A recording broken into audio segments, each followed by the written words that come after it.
धरती पर जन्म लेने वाला सबसे पहला मानव कौन था? ऐसे सवाल अक्सर हमारे मन में आते हैं, लेकिन जब इनका सही उत्तर हमको नहीं मिल पाता है तो हमारा मन अत्यंत बेचैन होता है। लेकिन इस बात को नकारा भी नहीं जा सकता कि आखिर इस धरती पर वह मानव कौन था जिसने इस धरती पर सबसे पहले कदम रखा था, जिसके आने से इस धरती पर मनुष्य जाति उत्पन्न हुई। लेकिन मित्रों, आज हमने इस सवाल का जवाब ढूंढ निकाला है।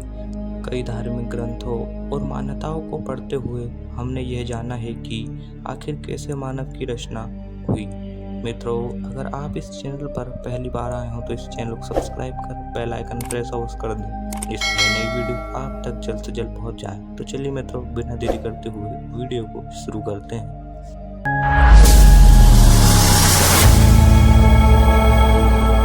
मान्यताओं की माने तो हमारे संसार को ईश्वर ने ही कायम किया है, लेकिन अभी तक यह प्रश्न हमारे मन में बना हुआ है कि मानव जाति की उत्पत्ति कैसे हुई। हम सब जानते हैं कि भगवान ब्रह्मा इस सृष्टि के रचयिता हैं और श्री ब्रह्मा जी ने ही इस सृष्टि की रचना की है। वही इस कुल के राजा हैं जिन्होंने मानव की उत्पत्ति की है। धार्मिक किताबों और पौराणिक ग्रंथों के अनुसार ब्रह्मा जी के शरीर से उनकी एक हूबहू शक्ति प्रकट हुई, जिसे देखकर ब्रह्मा जी भी समझ नहीं पाए कि आखिर यह कौन है और इस तरह अचानक उनके सामने कैसे प्रकट हुई।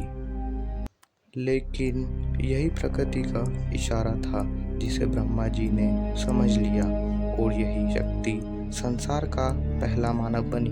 ब्रह्मा जी ने उनके समान दिखने वाली काया का नाम मनु रखा था, जो धरती का पहला मानव कहलाया।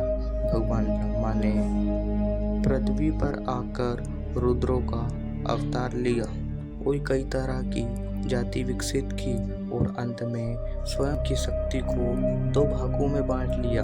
पहला भाग मनु के रूप में और दूसरा भाग शत्रु के रूप में निकला। भगवान ब्रह्मा ने प्रजातियों को प्रकाश से और रुद्रों को अग्नि से, दोनों भागों को मिट्टी से बनाया था, इसलिए मानव को मिट्टी की काया कहा जाता है। हमने आपको बताया कि सबसे पहले मनुष्य कौन आया था और उसका नाम मनु था। यह हमने आपको बता दिया है। मनु और शत्रु से मिलकर इस संसार की रचना हुई है। मानव को मनुष्य का नाम दिया गया, जिसे संस्कृत भाषा में मनुष्य व अंग्रेजी में मैन कहा जाता है। आदि हम बात करें कि हर जाति हर धर्म इस बात को मानता है कि सबसे पहले मनु इस धरती पर आया। यह बात बहुत हद तक सत्य है कि मनु ही इस धरती का पहला मानव था। लेकिन यदि हम दूसरे धर्मों की बात करें तो एडम की जन्म की कहानी सामने आती है, जिसे परछाई से मनु का जन्म लिया। वैसे ही बाइबिल में कहा गया है कि ईश्वर की परछाई से एक जीव ने जन्म लिया था, जिसे एडम का नाम दिया गया।